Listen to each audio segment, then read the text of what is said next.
Time travel की एक ऐसी अद्भुत कहानी जिसको सुनकर आप हैरान रह जाने वाले हो। दोस्तों, हम सभी ने बचपन में कोई ना कोई साइंस एक्सपेरिमेंट तो जरूर किया होता है। फिर चाहे वो बैटरी और वायर के कनेक्शंस जोड़कर बल्ब जलाना हो, जिसे देखकर आपके पेरेंट्स आपको आइंस्टाइन समझ बैठे थे, या फिर कॉपर के वायर से इलेक्ट्रोमैग्नेटिक ट्रेन चलाने की नाकाम कोशिश। पर जरा सोचो कि इलेक्ट्रिक वायर से खेलते खेलते कोई ऐसा कनेक्शन बैठ जाए जो टाइम मशीन का इन्वेंशन कर दे, और फिर आप उसमें बैठकर ऐसे गायब हो जाओ कि आपकी लाश 50 साल पहले के टाइम में मिले।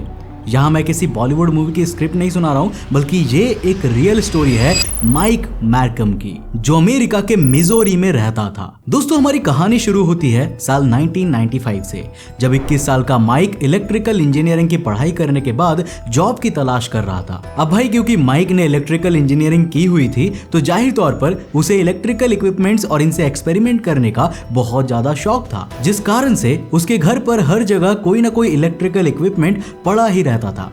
माइक कई जगहों पर काम की तलाश करता है, पर कोई भी अच्छी जॉब उसे नहीं मिलती है। अब ऐसे में ना अपना माइक घर पर ही एक्सपेरिमेंट्स करने लग जाता है, ये सोचकर कि शायद एक दिन वो कुछ ऐसा बना लेगा जो दुनिया को हैरान कर देगा। अब देखो, ये सब सुनने के बाद माइक आपको थोड़ा साइको लग रहा होगा, पर रियलिटी में शायद ऐसा नहीं था। अब माइक काफी इंटेलिजेंट बंदा था, पर एक पुअर फैमिली बैकग्राउंड से आने के कारण उसके पास अपने एक्सपेरिमेंट्स को फंड करने के लिए पैसे नहीं थे।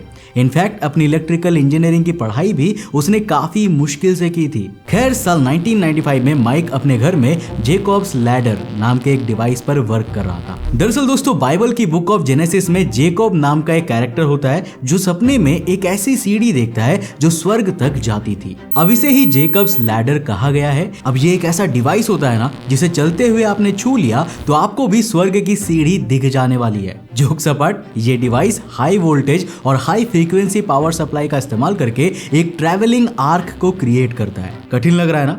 चलो इसे थोड़ा और सिंपल कर देते हैं। देखो, ये बेसिकली दो कंडक्टिंग वायर्स होते हैं जो वी शेप में लगे हुए होते हैं। अब ये नीचे की तरफ से ट्रांसफार्मर से कनेक्टेड होते हैं जो हाई पोटेंशियल डिफरेंस को क्रिएट करता है, और इलेक्ट्रॉन्स एक दूसरे को रिपेल करने के चक्कर में एक वायर से दूसरे वायर में जंप लगाने लगते हैं। अब ऐसे हमें दोनों वायर्स के बीच इलेक्ट्रिसिटी का एक आर्क नजर आता है जो कि आसपास के एयर को आयोनाइज्ड कर देता है।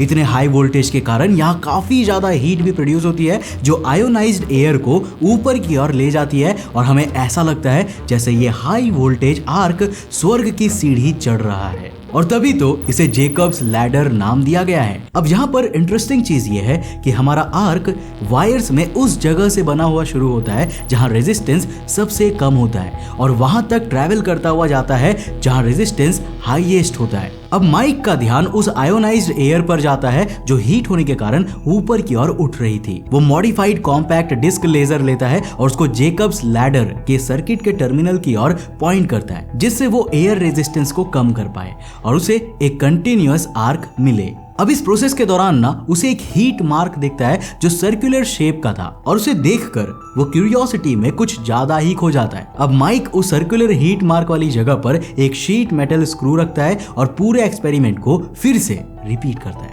अब देखो, माइक मार्कम की माने तो ऐसा करने पर वो स्क्रू एक पल के लिए गायब हो जाता है और दूसरे ही पल अपनी ओरिजिनल जगह से कुछ फीट दूर मिलता है। मतलब उस एक पल में स्क्रू ने टाइम ट्रैवल किया था। अब ये देखकर माइक के दिमाग में टाइम मशीन बनाने का आइडिया जन्म लेता है, जिसमें बैठकर वो फ्यूचर में जाना चाहता था और लॉटरी की टिकट का नंबर जानकर वापिस आना चाहता था, जिससे कि वो लॉटरी जीत जाए और उस पैसों से वो अपने एक्सपेरिमेंट्स को कंटिन्यू कर पाए। पर अपने एक्सपेरिमेंट्स के दौरान माइक एक प्रॉब्लम को कॉन्स्टेंटली फेस कर रहा था, और वो थी कॉम्पैक्ट डिस्क लेजर का बार बार जल जाना। माइक को हाई वोल्टेज इलेक्ट्रिसिटी और साथ ही बड़े और पावरफुल ट्रांसफार्मर्स की जरूरत थी, एंड ऑब्वियसली उसका वो छोटा सा सेटअप सिर्फ एक स्क्रू को ही टाइम ट्रैवल करा सकता था, उसे नहीं। माइक इन ट्रांसफार्मर्स को खरीदने की सोचता है, पर ये उसके लिए बहुत ज्यादा ही एक्सपेंसिव था। अब एक दिन माइक की नजर पास के Saint Joseph light and power generating station में पड़े 6 ट्रांसफार्मर्स पर जाती है,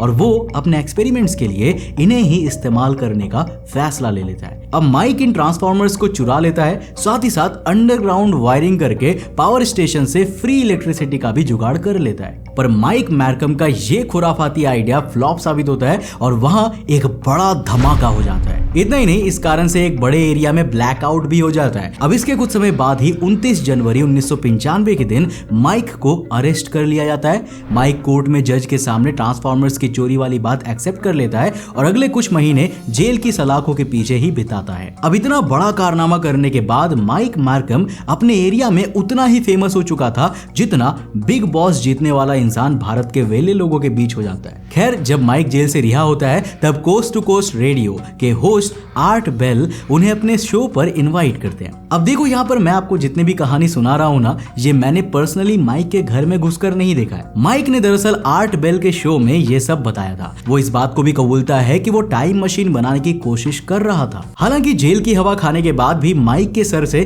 टाइम मशीन बनाने का भूत नहीं उतरता है और वो फिर से अपने एक्सपेरिमेंट्स शुरू करने की बात करता है। लेकिन माइक का कहना था कि इस बार वो सब कुछ लीगली करने वाला है और पिछली बार भी उनका चोरी करने का कोई इरादा नहीं था, पर उनके पास एक्सपेरिमेंट्स को कंडक्ट करने के लिए पैसा ही नहीं था, जिस कारण से उन्हें चोरी करनी पड़ी। अब इंटरव्यू के दौरान माइक अपना नंबर देता है, जिस पर अगले 3 दिनों तक लगातार कॉल्स आते रहते हैं। लोग माइक के आइडिया को जानना चाहते थे और उनसे मिलना चाहते थे और इस सब के बीच कई लोग माइक को फंडिंग भी देते हैं और कई तो उसे स्पेयर पार्ट्स ला कर भी देते हैं। इतना सपोर्ट मिलने के बाद माइक अपनी टाइम मशीन को बनाने में लग जाता है और अब उसके प्लान्स इसे और भी बड़ा और पावरफुल बनाने का था। जो टाइम मशीन पहले कुछ किलोवाट्स इलेक्ट्रिसिटी पर चलने वाली थी ना, अब उसकी डिमांड 3 मेगावाट्स की हो चुकी थी। अब इसके करीब 1 साल बाद यानी कि साल 1996 में आर्ट बेल एक बार फिर माइक मैरकम को अपने शो पर इनवाइट करते हैं और उनसे टाइम मशीन के प्रोग्रेस के बारे में जानते हैं। माइक उन्हें बताता है कि वो टाइम मशीन बनाने से सिर्फ 30 दिन दूर है,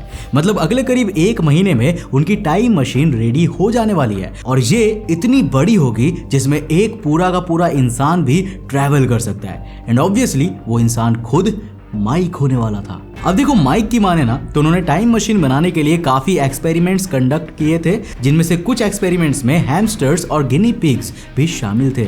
उन्होंने करीब 200 ऑब्जेक्ट्स पर ये एक्सपेरिमेंट्स किए, जिनमें हर बार ऑब्जेक्ट्स अचानक से गायब हो गए और फिर कुछ समय बाद अपनी ओरिजिनल जगह से कुछ दूरी पर अपीयर हुए। इनफैक्ट माइक का तो ये भी दावा था कि वो खुद एक बार टाइम ट्रेवल कर चुका है। अब इस दौरान वो समय में 2 साल 2 महीने आगे गया था और अपने घर से 800 माइल्स दूर अपीयर हुआ था और बाद में वो एज यूजुअल वापस आ गया था।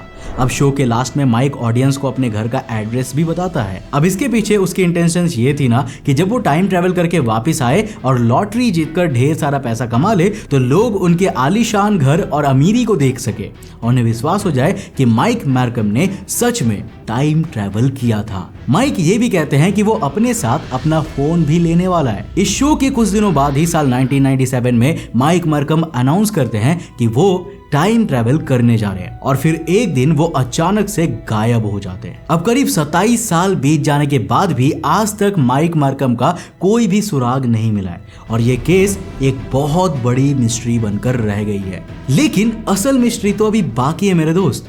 माइक के डिसअपीयरेंस के बाद आर्ट बेल के शो पर कई फोन कॉल्स आते हैं जिनमें अमेरिका के एक पुराने क्राइम केस का जिक्र किया गया था। दरअसल 1930s के दशक में कैलिफोर्निया के बीच पर पुलिस को एक डेड बॉडी मिली थी जिसका हुलिया काफी हद तक माइक मैरकम की तरह ही था।